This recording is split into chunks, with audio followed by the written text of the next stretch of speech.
I've left the server running for like days on end, David. Well, I can say this place looks sufficiently lit. Yes, it does. It's very well lit. I upgraded it a little bit more since the past time we were here. I just felt like building this would have been more or less long-winded. Okay. So I figured I'd go to it. Got the 2 elevators done, and then that's basically about it for here. Also, I left the particle accelerator running for a few days, and as you can see, the poor golem has collected nothing. And that is because there's apparently a glitch with the specific version that we have that won't let us create strange matter. And it took you a few days to discover that. Well, with the fact that it's a 2% drop chance, you're like, you have to let it run for a while, and I couldn't necessarily say in a few hours that it was succeeded or not in producing so many tests that a 2% was inevitable. However, after running a few days, that does become inevitable. So I have to create a trade so that we can trade. I think antimatter is a good trade. We'll trade antimatter for strange matter. Okay. I'm not sure how much, though, because a 2% for strange matter and 100% for antimatter after enough time and energy has been put into it. So, for 200 antimatter. Duh. I don't know about that. We need to stay within stack limits here. So I'm thinking it's either a stack or a set of antimatter, and I'm not sure if a stack is a bit much, but it is strange matter here. So I guess a stack's not unreasonable. I like how... So you think we should do a stack? Okay, yeah, stack. Thank you for your obvious care in this decision. It was worth it, Chris. I've never felt so moved. The happiness and joy that I feel right now. Don't worry, I'm just eating a cold roast beef sandwich with cucumber sauce and onions. It's not the only cold thing in the room. Mm-hmm. Cold, heartless bastard. Oh yeah. Okay. I don't want that. Let's see. All right. So today was an autumn equinox. So did you try balancing an egg? Well, I started levitating for a bit, so it got a bit difficult.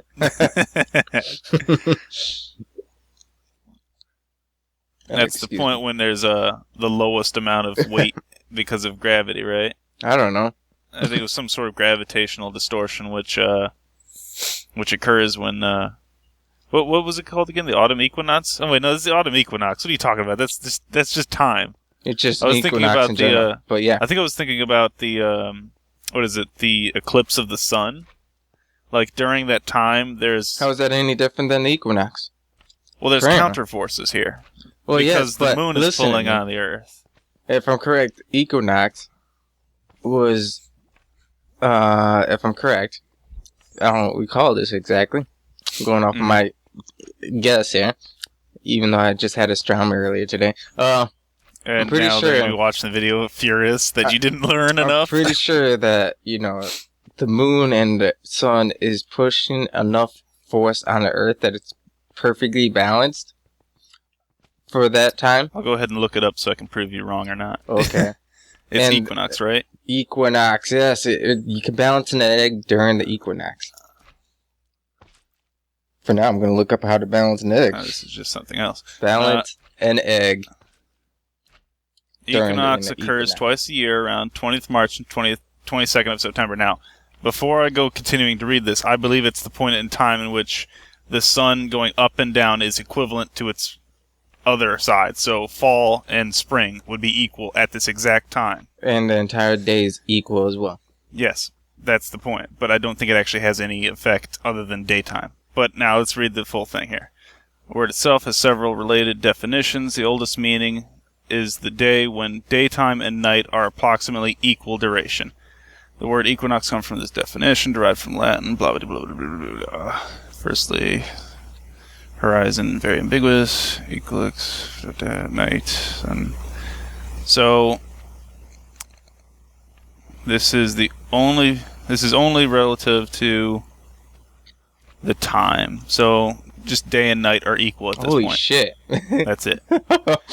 It's like this picture of a man balancing an egg on a 4mm pin. And in the slightest slip up, the pin goes straight through the egg.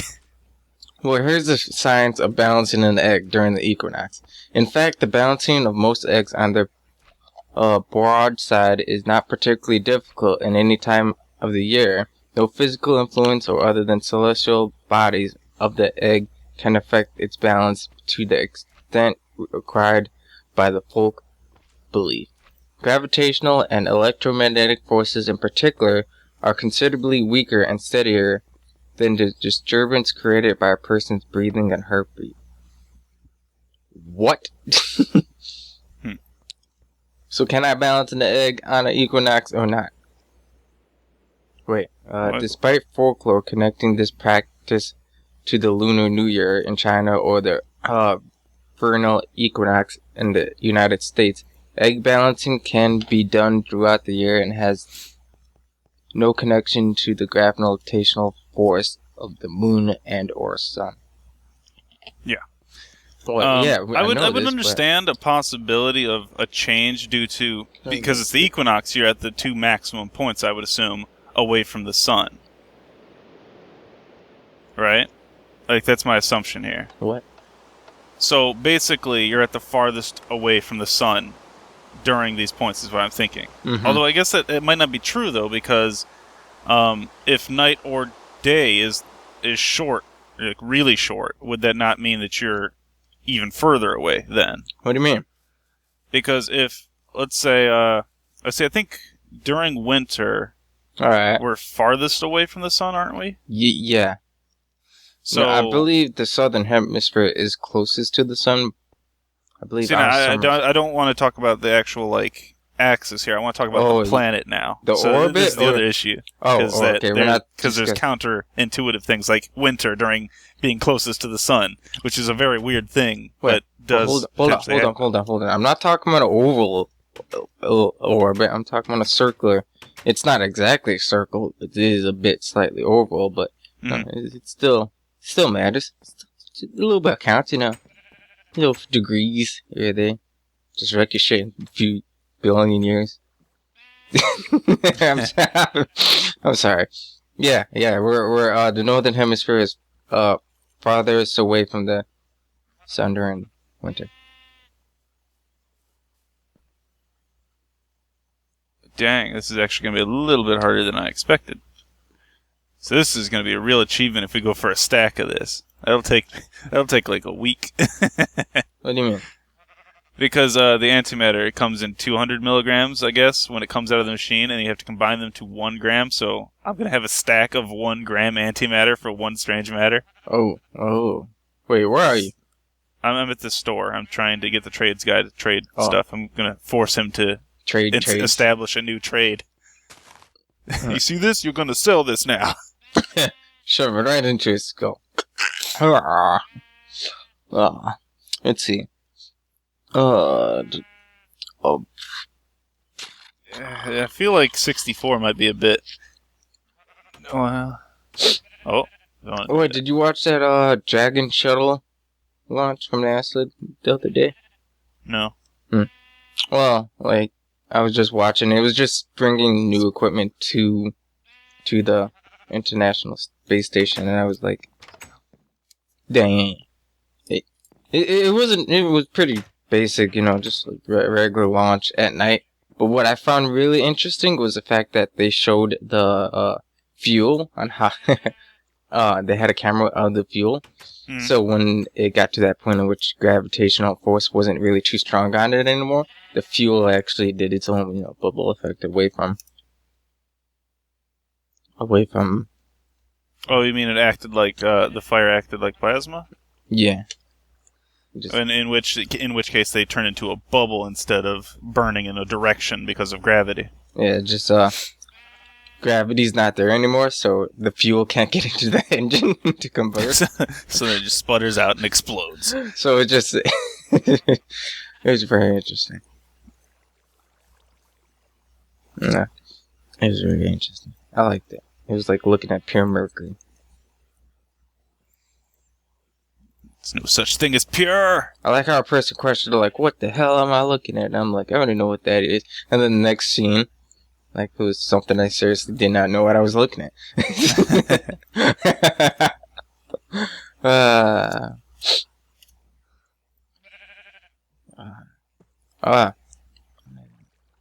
Freaking, you know.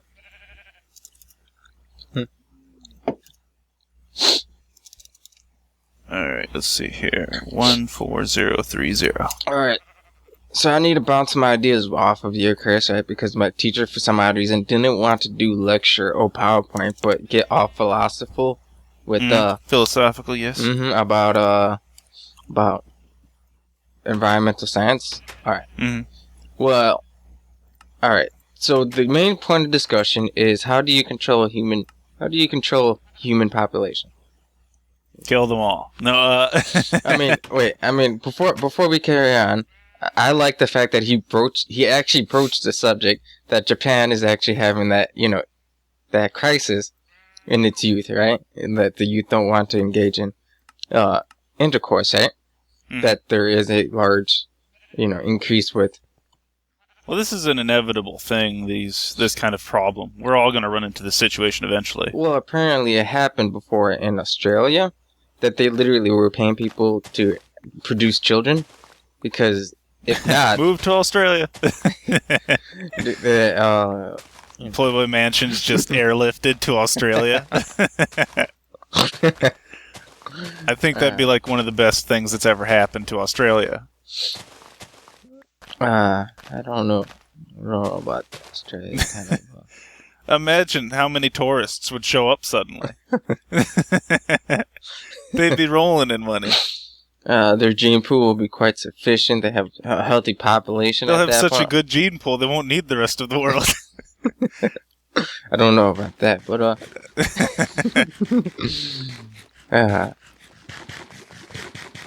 okay, so yes, controlling population. Alright, yeah. So how do you go about controlling, a population?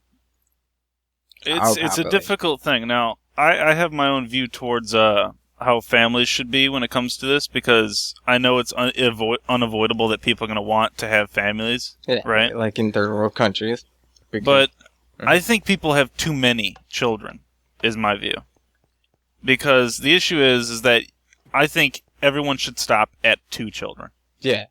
For every parent, See, because here's a thought experiment. If we say that everyone has only 1 child, what happens to the entire world's population? It's going to decline. For every 2 parents that die, only about one's going to carry on. Only one's going to be there. So the entire population, theoretically, would halve. Yeah. And if we stay at 2, it will stay consistent. And if we have 3 children, the population doubles. Well, increases by half. But it also, unforeseen shit happens, and, exactly. 2 children may go down the drain. What do you do then? Yes, but the thing is, if 2 of your children disappear, 3 wasn't going to protect you that much anyway. Yes. Okay, because whatever just happened just hit the fan pretty hard.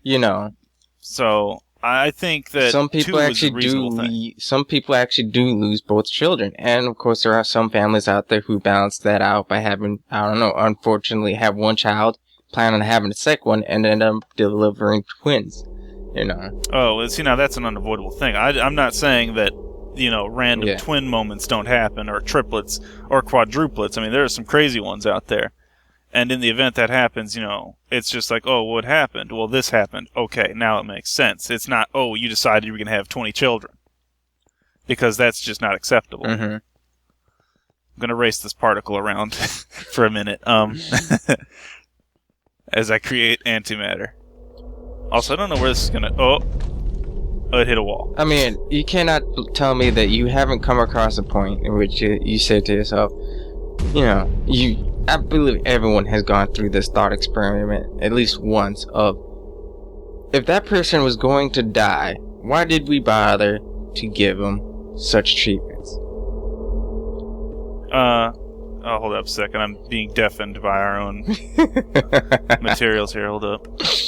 I don't know if I'm going to be able to stop this before it's too late. Come on, just need to... sealed. Alright, now I just need to put some glass down. Hopefully it won't blow the hell up again. I didn't pay attention. I screwed part of the particle accelerator. What the hell could you touch? It's all on the floor. Well, it hit a wall because it was broken in a certain way, so it was closed off, so it just hit the wall and exploded. Everywhere. Now it's going accelerated. It's reached 53% maximum velocity. The universe is about to implode. I'm getting the hell out of here. Alright. The underside starts folding in. Have you ever seen that random show about how they made a black hole on Earth and it went around in and out of the planet and consumed it from the inside? Whoa. It was a good movie. I don't remember what it was called. Holy hell. It could have been called Black Hole or something, but you watched the ground deform into this black hole. It was pretty cool. You sure it's not you like should check it out. War of the Worlds or something? No. Like that? It's literally, it was a scientific thing. They had a particle accelerator. They created a black hole. They thought they could manage it, and then it went crazy. And they thought they could manage it, and it's of course the worst case scenario we're supposed to expect from when we do that. Like when robots will take over mankind. So now you were saying about how we something about treatments and something. Haven't you ever came across that thought experiment of yours of at least once in your life of, it's like, if that person was going to die, why the hell did we give them such food? Yeah, I've thought about that a bit. I had thought about things like that because you want to save your resources as best you can, but you have to be careful because there are extreme moral issues in deciding such things. Yeah, because who is it that says, where does my right stop and yours begin, or vice versa, where mine end so you can have a start? It's difficult. Those are one of those ethical questions that you have to go down to. You have to say what's for the greater good is the thing. Because, if you can avoid wasting materials for the betterment of the group, then that's usually the best case scenario. Now, the event that the group gets so big, it gets really difficult. All right. So. Because, let's say someone was going to die from cancer, and there was no way we could cure them. They were going to slowly decline until it killed them, right? Yeah. We could save, some money and help someone else through their life when we know that they're going to survive, and just kill off the person that's going to die and they won't use up materials. Yes, but how do you... But that's, of course, completely inhumane. I mean, how do you go about saying just because, alright, that smoker has cancer, and they developed it themselves. Mm-hmm. But, what happens if, you grew up inside conditions that unfathomable, that you didn't really foresee, right? You can't control where your parents lived and where you moved to. And say out of that, you developed cancer because of power lines. Mm-hmm. Yeah, so it's like we can't say cancer is one of those things that controls the human population. Why the hell is this blowing up? God dang it. God dang it, Bob. It's reaching the end here and just exploding. I don't understand why. So let's discuss a few of the factors that you believe contribute to the population of the human race. Maybe I should push this out one. Migration rates. How do you think migration affects us? I don't really know. I don't see it affecting us too much. Well, I think it affects us. I mean, not only because of, getting away from a dictator, economical, it diverses our gene pool. You know what I mean? Mm-hmm. 1, 2, 3, 4, 5. It diverses our gene pool. It also, in my book, enriches our, it also increases our viewpoints and understandings, ethically. I mean, more diverse religions, point of views. Uh-huh. So, I mean, migration is really, it's just a healthy thing for a species to do. Yeah. If you don't migrate, shit's gonna hit the fan. You're gonna start having these isolated gene pools, and You know, I found out something interesting because I was randomly doing research on genetics and stuff like that, and I was questioning the whole inbreeding factor, like what kind of effects there are and how it's avoidable. Because as you know, we all started from a simple set of people in the beginning and continued branching out, so there was no avoiding incest. So the thing is that I was curious as to what point it becomes not negative. And they did an interesting study and said something about if you're at the 3rd degree of relation, it's actually more beneficial than being completely different. I found that very interesting. So, like, marrying your 3rd cousin is actually healthier than marrying some random person off the street. And I didn't know how to make of that, but you know, it's just one of those things, though. It gets complicated because there's taboos and stuff. People don't want to talk about things that they don't like. So, I was about to also... It's not necessarily that it's terribly bad, although it can be bad because, I mean, hell, even like brother-sister level is not technically bad unless, of course, there's deformities that are naturally present in their genes anyway. 5, 10, 5, 10, 5, 10. It's a very interesting point of view. I mean, 1, 2. You have to keep in mind that the indigenous people of, I don't know, some tropical area were inbreeding, not inbreeding, but breeding within that gene pool for so long that they were so close on becoming a different species. Like, our gametes weren't going to be able to produce offspring if someone was capable of mating with one. It would be, when it create a Homo sapien, it would be really, really close. But what counts as a species is if you could, they could possibly produce a child. Us and one of them, if they cross that border, right? And we were able to produce a child, but that child would be sterile. Because sometimes, but it would take countless amounts of attempts to produce a fertile child that is capable of carrying its own forward. So, long story short, isolation, that's why inbreeding, not only is it taboo, but I could see where you say your 3rd cousin. There's another thing too, though, is like if you discredit inbreeding completely, what happens when the entire planet has gone through its cycles? What do you mean through its cycles? Eventually, everyone will have bred with some relation continuously. Eventually, because the thing is there's a limited number of people, so there's a limited number of combinations. Each gene can be mutated and whatnot, so there are interesting mutations that can come about. But at some level, the entire population of the world will have intermingled with the entire population of the world. Yes, but, it's like...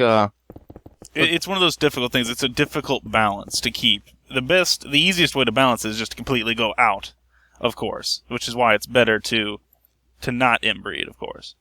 But as you stated, mutations, sort of like the Galapagos Islands and those finches.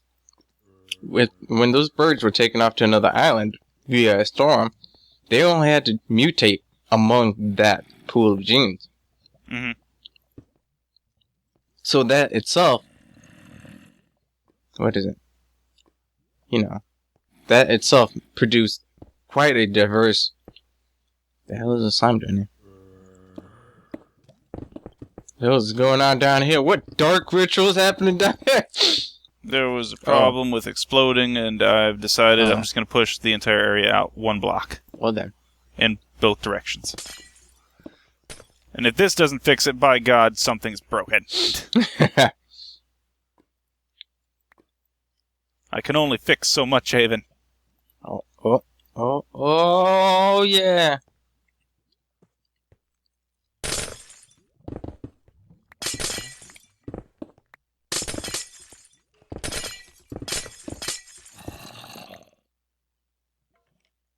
feel like I'm overdoing it, but at the same time, I know this is probably the best approach. It's really gonna suck though, because I gotta push the entire wall out some after this. This is what happens when you work on mods that you don't use usually. Oh, there you are. Let's see. I think I'm gonna just spend a few days out in the wild. You know, just don't mind me. I'm out. What do you mean? What are you doing? I'm gonna spend a few days out in the wild. There's no wild. We've conquered the entire planet. Yeah, I know that. That's why I'm gonna go enjoy some time with it. I see. Well, you and your planet have fun. Because it seems like I'm just bogged down here. What do you mean, bogged? Why are there arrows on the roof? What arrows? I think you're losing it, Avon. What's that cold roast beef sandwich? It's getting to your head. It gets to you. It's exactly 32. I don't understand why it was blowing up in the first place, though. There's no reasoning for that. Unless we missed something. I have a few electromagnetics I'm going to put in the computer there. So I was thinking about, like, why these things were blowing up, and... Oh, wait. I could go to the RPG world. What do I need to get in the RPG world again? We need to farm up crystals for the next thing. So, go into our highest tier, which is Dravite at the moment. So go to the Dravite world, and kill monsters and mine stuff until you have enough crystal shards or whatnot to build blocks for the other portal. Oh, okay. Because we're not going to get the spawner done just yet. Dravite, holy shit, there's names. Yeah, I put labels on the old top mine pieces. World. New mine world, what? I didn't want to specify too much, but the old mine world's the one that's an ocean. Also, why don't you put signs on all the... Why don't you put signs on all of them? What do you mean, all of them? There's not signs on both sides. Wait, what? Yeah, there's not signs on both sides. What do you mean, both old sides? World. Twilight Forest. Oops. Twilight Forest. Chris, how do I don't... I have to actually zoom up to view this. It's your fault. I don't know what's wrong with you not being able to see in the first place. I'm playing at 1080p and I'm looking at... I'm seeing nothing but pixels from this distance where Dravite is. I could zoom in just fine, but nope. You disgust me, even. It's not my fault you made the dang place so tall. Old Mine World, New Mine World, Twilight Forest, Nether, End 2, End 1, Icica, Dravite, blank signs. I can only imagine the camera just like this. Granted, it's not perfect because, you know, the pixelation factor, but it's enough to make out the letters. Especially within 2 example pictures. And what do you mean, even? This is perfectly even. This is considering the fact that there's 2 blocks in between here, and that's on the 4th blocks. Okay. You're crazy, Avon. That's what you are. You know what? Yeah, I'm just going to go to Dravite. You're a terrible person, Avon. Collect rainbow stuff there. What am I collecting here again? In the world of Dravite.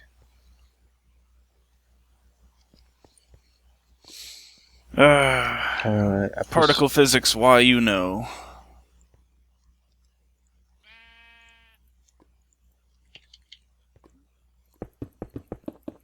Ah, yeah. Time to go. Alright, what does this ore look like again? It's rainbow looking. When you're going to mine it. I think they always are. Wait. To make it easier for them, probably. What's the name of it? I could just look at it and, you know, our Minecraft FTB dictionary. Dravite should go to Uvite, I believe. So Uvite is probably what you'll end up getting.